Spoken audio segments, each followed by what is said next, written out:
Hi, I'm DIYte and today I'm going to show you how to install the Velux Blackout Blind.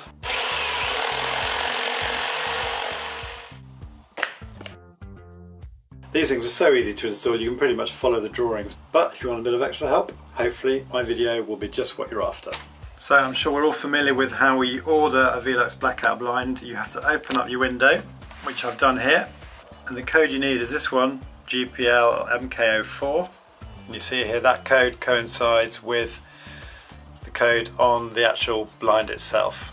And then you've got the additional information, it's a white blackout blind. So let's open the box and see what we've got inside. Think about Velux, everything's so easy. Tear strip here. The box is now open. And inside we've got a packet here containing the famously straightforward Velux instruction book. We've then got the two side channels, a little bag of screws and a tiny little screwdriver as well, which is a great thing to have, but I tend not to use that. And then we've got the blind itself. So the screwdriver here, just put it together like that. It's actually, you know, in this day and age it's so rare that somebody actually supplies a kit with anything other than a sort of Allen key. So actually I think it's a really nice touch they give you this. But if you've got an electric screwdriver, then I thoroughly recommend you use that. The screw head is a T10 to fit these tiny little screws. If you've got an electric screwdriver and you can get hold of a T10 screw bit like that, then it'll make your life so much easier. If not, the wood you're screwing into is pretty soft wood anyway, so use the screwdriver that comes with it. Get yourself a bradawl, because it is a really good idea to make a little pilot hole before you put the screw in. So, time to get started. Firstly, I must apologise, it's such a gorgeous day today. Plenty of sunlight, but that is slightly playing havoc with my camera. I'm going to brighten it up as much as I can in the editing, but I do apologise if everything's looking a little bit dark. So, step one, picture of a man pushing the blind mechanism into place with an audible click. So that's just what we're going to do now. So I hope you can see this okay. What we're trying to do is locate the blind into these little lugs on the side of the window. Really simple to do. You just place the blind in position like it shows you in the photograph. You can see a close up here. We're just pressing it in and there was a small click. So the blind is now in position. Step two. Reaching into our little bag of parts, we have to take out these two little chaps and break off the little bit of moulding that comes with them. Discard that. Then you'll see that each one has a little L. Do you see that little L there? Or alternatively a little R on this one. That corresponds with left and right on the window.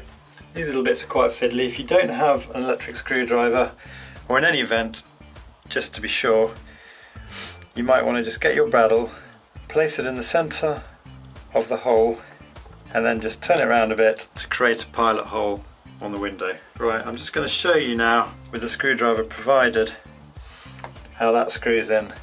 So I'm just going to put it in place.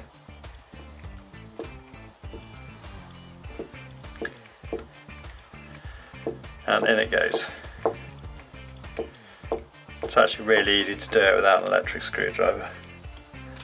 We're now going to do the corresponding one on the right hand side of the window. Again, bradawl first. Make a hole, and then in we go. So the two little plastic fixing brackets for the metal side guides are now in position. So step three. Unwrap your side guides.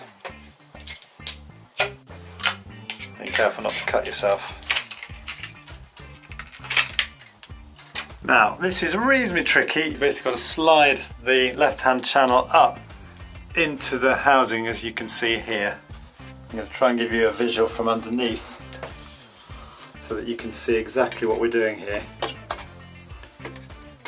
You're basically fitting this section here into this part of the channel here, the front section of the channel. So you're just sliding it in like that, and then back to the front again, slide it up until it meets the horizontal part of the frame, and then down at the bottom it presses into these little grey brackets we just put in with a sort of click. Now we're going to do exactly the same thing with the right hand one. Again, just slot it in. It's well worth getting behind the channel as you're doing it, just so that you can see that you're guiding it in to the back of the channel. Like that. And pressing it in at the bottom. So we've got our two side channels in. Now the next step is we've got to take 6 more of the screws, and we've got to screw the metal side channels into place.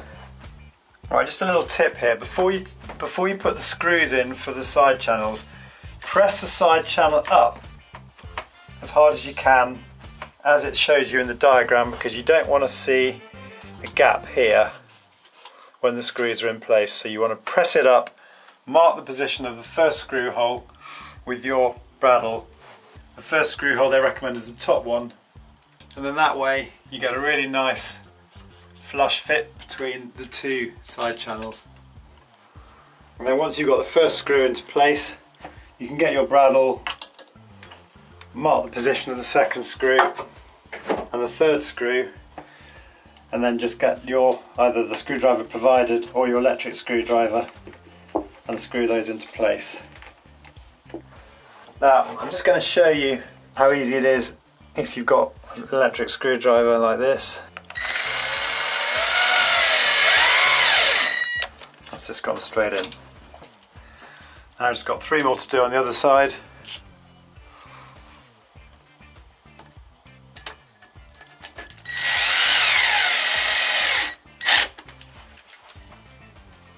If you do use an electric screwdriver, just be sure not to over tighten the screws, because as I say, the wood that the Windows is made out of is a soft wood.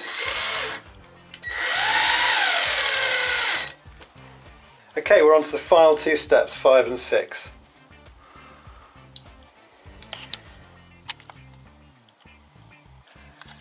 Okay, so we've got to remove these as the instructions suggest. Just want to take that away, and that reveals behind a little plastic fastener at the end of the cord that goes into the bottom of the side guide. So we're going to unravel that. So I've unravelled the cord.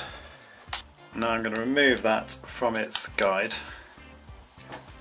And then this little chap here presses into the little grey bracket that we screwed in right at the start. So it's a little bit fiddly this. There's only one way it can go in. So line up the little lug, for want of a better word, as you can see in the diagram in the little section numbered 3. So line it up exactly as you see it in the diagram. So line it up like that, that's how you see it lined up in the drawing. And then you simply push it into that section there with a click. Same thing on the other side.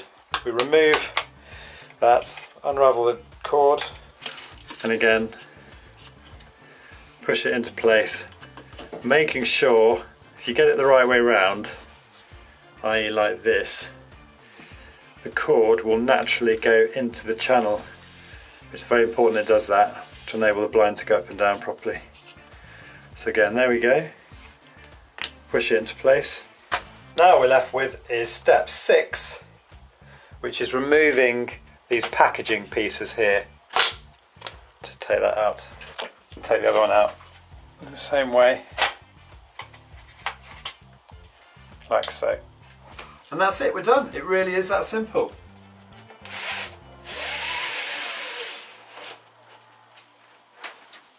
You've got yourself a perfect blackout blind. So I really hope you found that video useful today and it's given you the confidence to install your own Velux Blackout Blind. Let me know your thoughts in the comment section below, and if you're new to my channel, I'd love to have you subscribe. You can do that by clicking on the link here.